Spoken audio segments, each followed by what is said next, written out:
Week 4 is about putting it all together. The goal for week 4 is to use your new skill to paint with intention and voice. Intention is you start your painting with a goal, you know what you plan to do.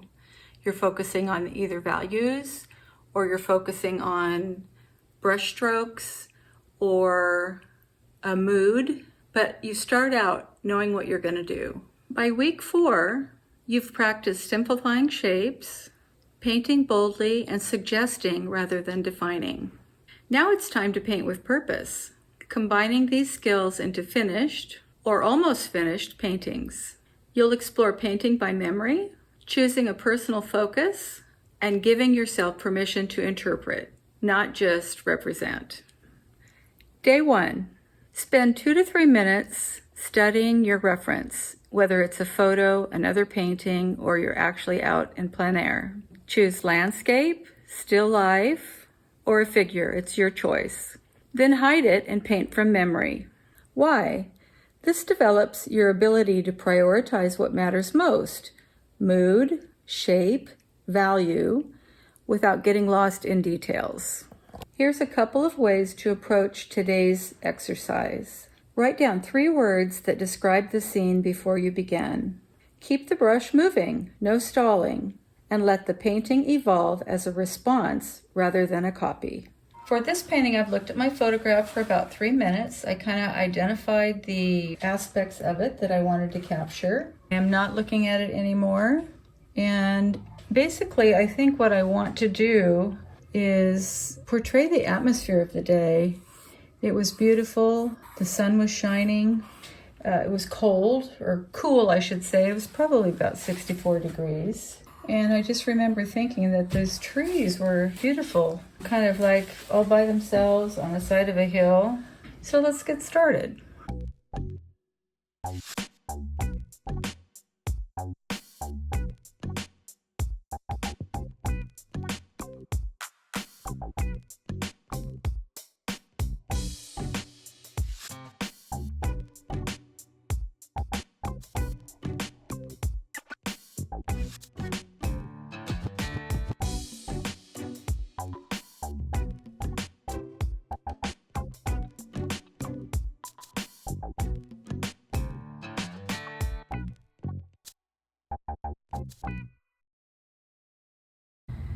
Day 2. Pick one painting focus: light, emotion, color harmony, brushwork, or atmosphere. Let this guide your decisions about how you approach the painting. The why for day 2: painting with intention helps your work feel unified and expressive. Write your why at the top of your sketchbook or your panel. Set your timer at 30 minutes for this one painting. Another option for this exercise is to paint the same subject again with a different why. For instance, one version will be just on brush strokes, and the second version will be just on value. Third version could be atmosphere. It really gives you a focus for what you're working toward. Day 3. Choose one of your previous paintings and intentionally exaggerate some element: the color, the contrast, the scale, or the brushwork. Why would you want to do this exercise? This develops your personal voice and helps break lingering habits of realism or over-control. Use a bold color you haven't tried. Try a different format. Here's a bonus tip: paint in the style of someone that you admire, but make it yours. I'm going to attempt a Camille Presvodic style colorist painting today. Let's see what happens.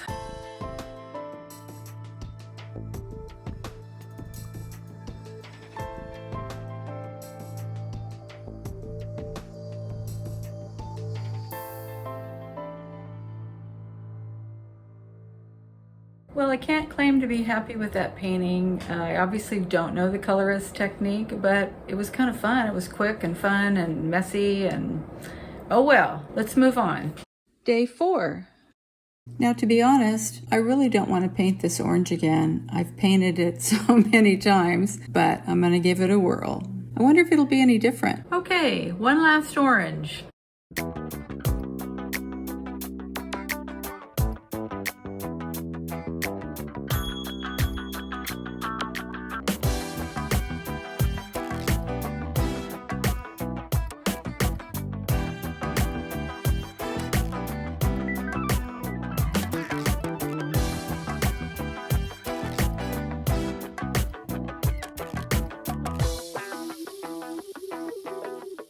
and day 5.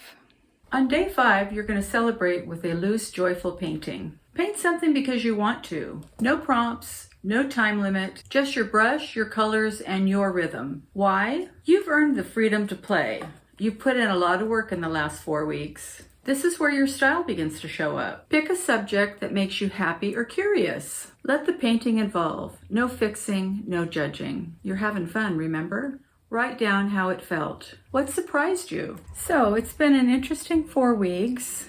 I feel like I've loosened up a little bit. I think my tendency is to be a little bit too precise, but I appreciate the exercises. I feel like they've helped me. I've done some paintings which I would not consider successful, like the the last orange. That Camille Presvodek one is terrible. I think what helped me to loosen up the most was the time studies and the big brush. I think that was very helpful. The colorist style painting I felt was not useful because I feel like I needed some preparation for that and need to learn more about it, because I didn't have the colors right at all. The habits I'd like to continue going forward is to paint faster and quit focusing on details. I do prefer a looser look. So I'm hoping that I can have improved from all of this. I hope this is helpful to you guys too. A loose painting I think looks better, and I think it looks more painterly. So let me know what you think about these exercises. Did you try them? Did they help you? Happy painting!